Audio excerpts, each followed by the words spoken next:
Kani bitaw kuan kaning illegal numbers. While ako ba na ganahan ng patan, while ang ba na mamasin, kasi karang mamasin, pero sa tinuray lang, makaut-ut o makapurtuin ang atong tanan. No? Kaya naman, nani kasi kunin ka naman pinilang bayan, sulihan ka mo. Dagong mga tao na connection sa presidente, minugol ka na ako, minugol ka mayor. Pero ang among apel ni Councilor Nore Pernido, ayaw kung dili kita mo sunod sila sa illegal.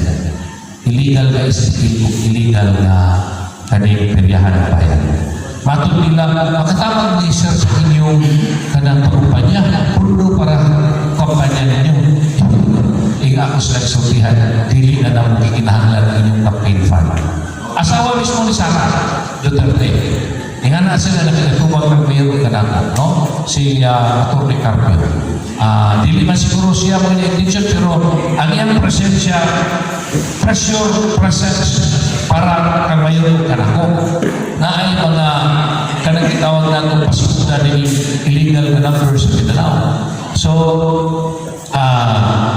akong sulti kanila, kung ang inyong pag-ani para maghangin ka namong natabanan si Sara ay nang unahon na kay si Sara Duterte na mo presidente. Pero ang inyong pag-ani, gumikan na ng illegal na estate, kalimiti, kaya hindi ka pwede magtuyog na ayaw gusto sa illegal. Naghanap na mayor, na may mayor nila. Sir, para tamang vice, para amounts, marami sa inyong kumpanya. Ako sa ginanda, kung kami pinahanglan ng kwarta sa illegal para kumpanya na mo. Kaya nga mga tao, pupili din sa mo. Pupili din sa mo. No? So, diyan ka mo, ganong dili kumusunod. Number one is economic reason. Ang kaning mga illegal numbers, makaupot sa ekonomiya. Buhi ang atong ekonomiya kung wala yung kwarta na nagtutuyog. Huwag kayong kwarta na nagtutuyog. Di kita na ako kwarta para mabuhi ang atong pamilya. Labi na wala ko trabaho sa gobyerno.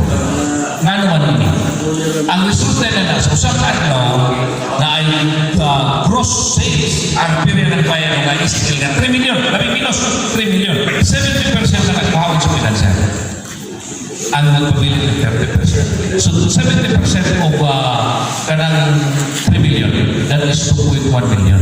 Kada adlaw 2.1 million, kuha ko sa mga legalista na financier sa iligan. Ang nahabilin na kwarta, 900,000 na. No? So kada adlaw kuha ko na nimo 2.1 million na money in circulation sa iligan. Sa usa ka bulan, 60 million ang nawala. Diba? Kung 60 million mawala ang circulation ng tuyok na sa inyong syudad, ang inyong syudad magkapunoy, magkasamot, magkapunoy ang puto. Una nga, matingala ka, wala na may halin ng among barbecue steak, wala na may halin ng among barbecue, wala na may halin ng among utang, wala na may halin ng among isda sa merkado. Reklamo pa mo nga, inyong ang itugutan ng iligan. Diba? Wala na may kwarta. Una nga, reklamo mo na may usakay sa habalagan, wala na usakay sa sikat-sikat. Kung sa may ibayad sa habalagan o sikat-sikat na wala may kwarta na nagtuyog sa edad. Una yung rason ng duwan, na hindi ko gusto. Kaya hindi na gusto na pupuli mo sa pupuli mo, maligan mo sa pupuli. Sabi na karoon kay pandemic. Ano ang social na problema ni anak na may tabo kung naana ang illegal na no? So na, una na kanang social problem nagkasabot ng kaproblema ng tao. Ikaduha ay siyempre hold up, awat, tulis. Ikatulo, patay. Kung di makarimit ng kuha niya, ang mga koordinator, siyempre, patay. Diba? Kung panita mo sa una. Diba? Kung daghan ay mag-insensitive dengan krimen. Kung mo na ang pagkiputan. Ang mga tao na anak, bakit ba kung daghan kayo mamatad sa inyo anak kayo pamasin? No? Kulang ka niyo sa haya inyong para yung bugas kayo. Hindi pa kulangan yung kuhaan man. No? Diba? Mo na nga ba yung means, si Mayor ako nagkasabot doon yung partili o mga kauban, hindi na namin tutan. Mo na mga example na ikinahalang atong lang taon. Ang mga desisyon, political desisyon, dahil sa politiko para sa kaayuhan sa katawan. Eh kung personal interest lang ihuna-hunan ako, ni Mayor Residencia nga kontra nato na idaghang kwarta para eleksyon. May wala yung sige. Largahan mo na mo. Si illegal na niya nagbayad, illegal na STL. Tagain niyo yung prosyekto niya. Ano ba ito? Huwag na nagihimo nila ni Marpson.